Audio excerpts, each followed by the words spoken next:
Today on Locked On Rockies, who do you have more faith in, the Denver Broncos or the Colorado Rockies? You are Locked On Rockies, your daily Colorado Rockies podcast, part of the Locked On Podcast Network, your team every day.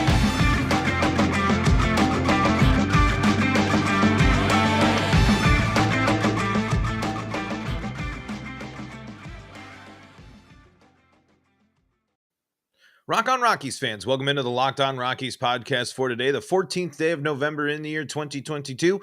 I'm your Rockies fan extraordinaire, Paul Holden, bringing you your daily Colorado Rockies talk right here on the Locked On Podcast Network, where you can find your team each and every single day. And if your team is the Colorado Rockies, well, guess what? You are in the right place. That's what we do around here. We talk about the Colorado Rockies each and every day. Every time there's a new episode of this podcast, we talk about the Rockies and all about the organization. We've gone up, we've gone down, and we'll have a whole lot more conversation around the league and a whole lot more throughout the offseason. So you are in the right place for Colorado Rockies chat. That's what we do. We like to chatter about the Rocks.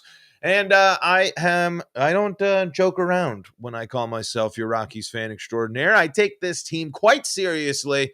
What else would I do? A podcast about it. I've been following this team my entire life and been bringing you your daily Colorado Rockies talk for about 2 seasons now. And today on the Locked On Rockies podcast, I'm most sports fans, or at least Denver sports fans like myself, settled in for another day of Broncos football alongside the slate of other NFL games, as it is Broncos time, full season ahead. And I was kind of thinking to myself, as the game was incredibly frustrating, as the team didn't perform on offense, but has good defensive opportunities, keeps themselves in games, but can't come up with anything clutch, can't come up with anything big. A couple of big plays here and there, a couple of impact players here and there, an underperforming / hurt superstar. And I was kind of thinking to myself, where have I heard this before? Big contract not working out in the first year. New GM, questionable trades. The Broncos are following the playbook of the Colorado Rockies. The Broncos have made what looks to be a really big mistake in trusting this much in Russell Wilson. Russell Wilson has at least gone out and given an example on the field, whereas the Rockies are sitting in a pretty similar situation. A seventh of the deal that you committed a large sum of money to someone fizzled out. At least Russell Wilson, he missed the one game and the Wolverine blood and the Adonis TikTok DNA routine or whatever didn't pan out. But he's out there at least. At least the Broncos are playing Russell Wilson. The big contract for the Rockies we haven't even gotten to scratch really the surface. The true impact of what Chris Bryant is going to be is really up in the air. And I just wonder, how did it kind of get to this point? And at this point, as these are the two teams that I care about the most in terms of sports fandom, I like baseball and football the most. I'm not as much as I would call myself an Avalanche and a Nuggets fan. I don't follow those sports as much. I'm not watching every game, whereas Rockies and the Broncos, I am tuning into just about, if not all the games, as unfortunate as that might be for someone's sanity. I'm watching much more Nuggets, especially, and Avs this year. I'm trying to and actually treating myself to good teams in the state from my home state. But I'm just curious at how it kind of got to this point for the Broncos. But then it's kind of also the conversation of how much can you really compare these two sports? How much can you really compare these two organizations? And that's kind of when I thought the conversation was at least a little bit more interesting and something I wanted to think about, because I'd really like to know more about the philosophies and how teams view themselves in Denver and especially in Colorado and in their legacies. when you look at teams like the Broncos and the Avalanche, they have something that the other two don't have. A championship, not only championship, but championships, and a kind of a championship pedigree. I think the Broncos have kind of put a terrible taste into their mouths after the last Super Bowl with how the fact that they haven't made it to the playoffs since. I think that muddies the waters of the reputation of the Denver Broncos, but they've gotten it done, and they've gotten it done multiple times. And the Avalanche especially look to be a team that have really figured things out. The Broncos on the other side of things are seemingly continuing to make missteps and misdirections. So I just wonder how much faith for sports fans. I mean, the Broncos are big business. I mean, the Broncos are the big business when it comes to sports. There's a lot of sports in Colorado. Colorado sports fans outside of college football are treated to a plethora of really good sports. I mean, and again, as much as you want the Rockies, Coors Field is still a really enjoyable major league experience. And now next year, you're going to see more of these other teams come in. So there's like I know that's a value there. Doesn't help the team win, but it just comes into the mindset of, I just wonder how the Broncos and the Avalanche kind of have to carry that championship mentality, because the Broncos can't continue to be like this. Whereas the Rockies, it's kind of the norm, right? It's more surprising when the Rockies do the big moves, when the Rockies are good. People, even in Colorado, didn't really understand how good the Rockies are or were and could have been in this stretch of baseball. I really don't think people understand how awesome of a team the Rockies had for 2 seasons, and unfortunately we're a couple of other pieces away from really putting it together and making something special. This a reminder, a team that went to game 163 with the Dodgers. I mean, you can't, it's not fathomable now, but that kind of flew under the radar. Whereas the Broncos, I mean, especially this offseason, the Broncos were not only the talk of Denver, amongst the back-to-back MVP and a Stanley Cup champion winning team. The Broncos still dominate the narrative. And here it is, not panning out.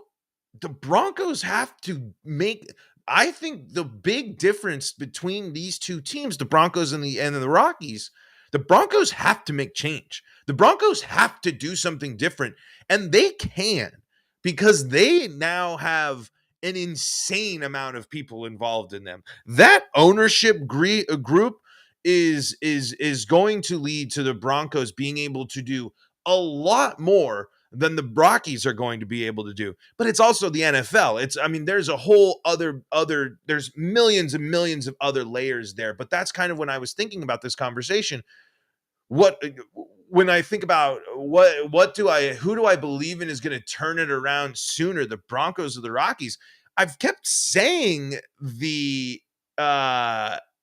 Broncos, because there are some things you can point to. There's some things there, and the Rockies have been kind of rudderless since the big trade, in my opinion. And this question, the answer to this question would have been different in 18.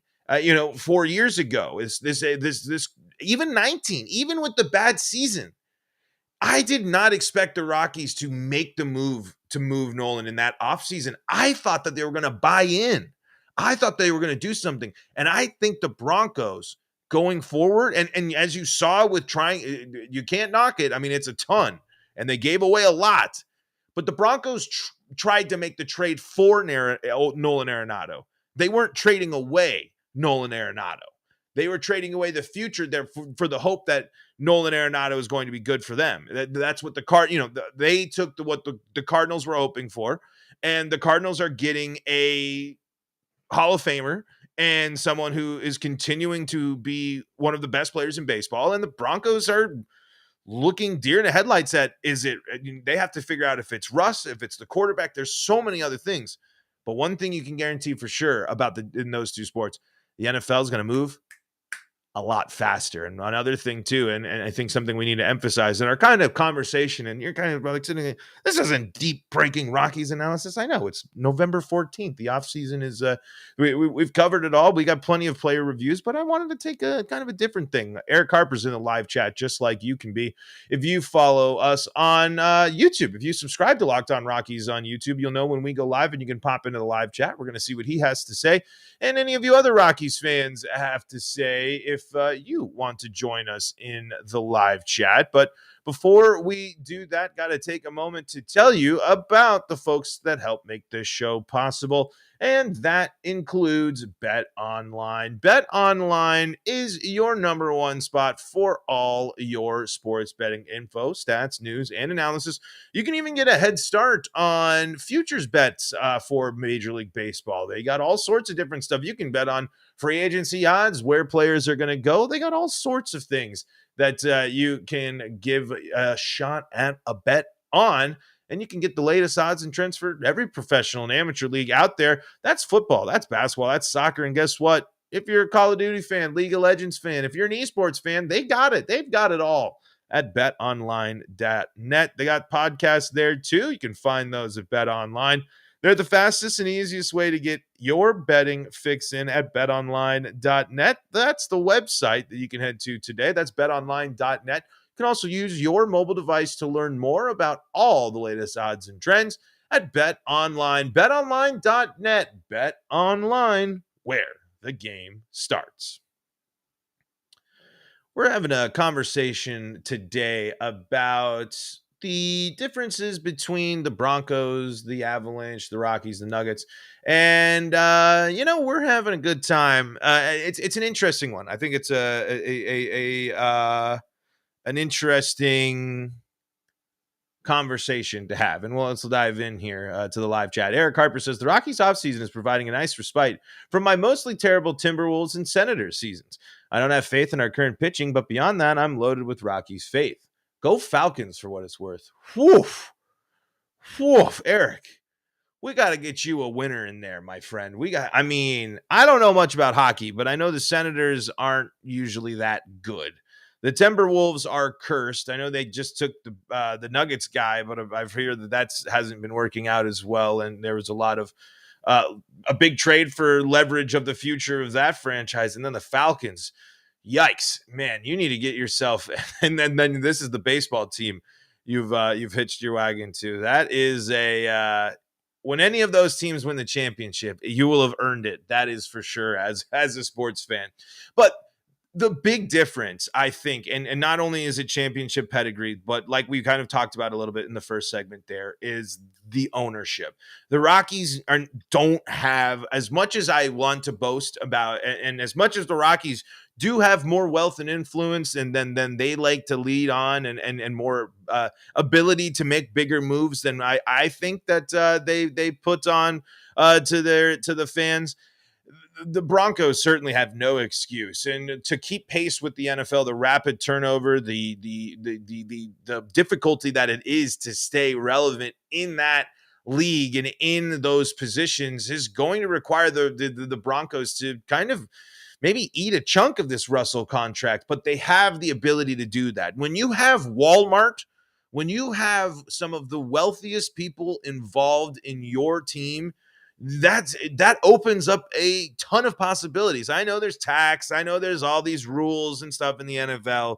They can figure it out. It's Walmart, folks. I mean, that's something that the Rockies will never be able to compete with, and something that the Rockies will probably drown with in comparison, because they can't keep up with the Kroenke family. That is one thing that the Momforts don't necessarily have. It's not a media empire or a shopping global platform working for them. And, so that is something that the Rockies do actually, when you're talking about overall ownership, business philosophy, what they can and can do and can't afford, the kind of fact that he had really good, the Momforts have really great real estate. It's not a surprise, folks. I'm telling you that thing that got erected right next to Coors Field, there's a reason the Rockies talk about it so much. I know that there was some talk about it, but it's Monfort was able to get in and has a sweet deal with the Rockies. And yes, I am not a GM. I'm not an economist. I'm not a business guy, of course. But I can call a spade when I know that when he doesn't deal with others things struggling with in terms of ownership, he doesn't have to deal with low season ticket holder numbers. He doesn't have to deal with no TV or radio, doesn't have to deal with an empty stadium. You have to kind of, again, you have to pressure them to make sure that the Rockies should be a landing home for talent like Chris Bryant, because they should make it a landing home. And you want to make it an attractive place to be, like Houston and our friends here in the live chat, Locked On Astros, celebrating the World Series. Why don't you send us over a few of these pitchers? You got plenty of bullpen, you got plenty of depth. We could use a couple of pitchers, and we can send you, mediocre outfield depth that might play like every fifth day on that Astros team. That is really, really good. I mean, that's what we saw this offseason so far. But yeah, so it's kind of an interesting situation to face, all while the two best teams in the state are continuing to crush it and make really interesting moves and really, really interesting, great, sensible moves and building up. I mean, the Avs were one of the worst teams in hockey not that long ago, and they did the process. Teams, it's hard to do dynasties. It's hard to be the Astros. It's hard to be teams that are always going to be great. And I don't think that we should set the expectations for the Rockies to be that way. I don't think that's a realistic one. Whereas the Broncos, at one point, you could argue that it was the expectation. The Avalanche have set a pretty high one for that. And the Nuggets would like to kind of create this one. The Rockies just need to be competitive and be in a shot where they're relevant and the team on the field is giving them a shot at October every single year. That's what they need to do and commit to as an organization, because they're not going to have some of the abilities and they're not going to have some of the influence that they do as a major football team or teams with really good players and really good development until they invest in all of that. The Rockies can't find the Nikola Jokic until they believe in finding the things and going into the rough. They need to do things like the Avs. Why were the Avs able? I know it's hockey to baseball. It's not apples to apples. It's apples to oranges. But why were the Avalanche able to go from the worst team in their league to the best team? And people consider that Avs team to be one of the best teams of all time. I mean, that's what people were talking about. I'm not a hockey guy. I can't actually sit there and comment on that, the authenticity of that. But that's not a long turnaround. I mean, Gabriel Landeskog was on that bad team and was hoisting the cup as the captain still. An effective player for the team, too. Not someone in hockey who can play till they're 50, like we've seen so many. But let's wrap up this conversation. Let's kind of figure out maybe a little bit to talk about any other Rocky stuff and close out. I think the Locked On Astros got a good point there here in the live chat as well. But first, check this out. This is the Locked On Rockies podcast. Thank you for making us your first listen of the day. For your second listen, you can make the Locked On Sports Today podcast your second listen if you want to stay up to date with all things in the world of sports, or if you want to learn about the World Series Astros. They're here in the live chat, hanging out with us here with Locked On Astros. And we got all sorts of people hanging out in the live chat today. Eric Harper, Nicholas Duvall, Stefano Sanchez is here as well. And you can be asking your questions. You can know when we go live by subscribing to Locked On Rockies on YouTube. Your subscription helps us grow, folks. We've had an awesome season and an awesome offseason so far. We've had a great 2022, and I know 2023 is going to be even bigger here for the show, and it's all thanks to folks like y'all. Locked On Astros in the live chat says the Rockies need to be competitive in the West, disrupt the order, and get hot at the right time. A team of destiny theme. That's exactly how the Rockies are really going to paint it out. It's so hard to be consistent, like we were saying here in that last segment. It's so hard to do everything that the Astros or the Dodgers or the Yankees or some of these other teams can do, because there is some limits to being the Colorado Rockies. And I think but they can look at a team like Houston, a team like that. Houston has had a lot of success before this, but Houston had a lot of history of not success. How did they figure it out? I mean, changing leagues, doing this. They used to have a hill in their stadium. There's so many examples that the Rockies can look to for teams that have figured it out and turned it around, that I think would be at least examples for them to look around and to see what has worked for teams throughout baseball and throughout the organization. But it's exactly kind of how that's going to work. The Rockies' path to the World Series, unless it's a drastic shift in the way this team is run, is build teams and be aggressive, capture the lightning in the bottle, embrace when you know you have a special team like an 18 and 17. Go after it at the deadline. And when you have these opportunities and when you prove yourself in the first half of the season, that you can go out to the Dodgers, that you're competing against the Dodgers, that you're in the NL pennant race or the NL West race, you got to buy in. And the other teams, the Nuggets, the Avs, and the Broncos, they're more willing to buy in than the Rockies are. And I hope that changes. We'll close it out here with Stefano Sanchez's question. Any news about center field? Nothing yet. I think stuff's about to start happening like today, or some form of the offseason starts today or tomorrow, like non-tendered, some sort of contract stuff is going to start happening today or tomorrow. So I bet you we will see more about the Rockies' free agent interests and where teams really actually are in terms of interest on certain players here in the next coming days. But to my knowledge and everything, the biggest news in terms of the Rockies when it comes to re-signing was Jose Urena last week. And then I saw a graphic, I think some MLB official account put Jose Urena as a reliever. And I don't know if that is the Rockies' plan that no one told us about, but I would imagine that is not the case. Stefano Sanchez says, we need work double. And yeah. I mean, I agree. There's a lot of work to be done with the Colorado Rockies. They do need to figure it out and kind of invest more in figuring out what works for the team. Because that's the other thing. You have to invest in things that work for your team, and what works for every team, especially teams in other sports, isn't always going to work out. But folks, that's going to do it for today's episode of Locked On Rockies. Thank you so much for tuning in. Great live chat today.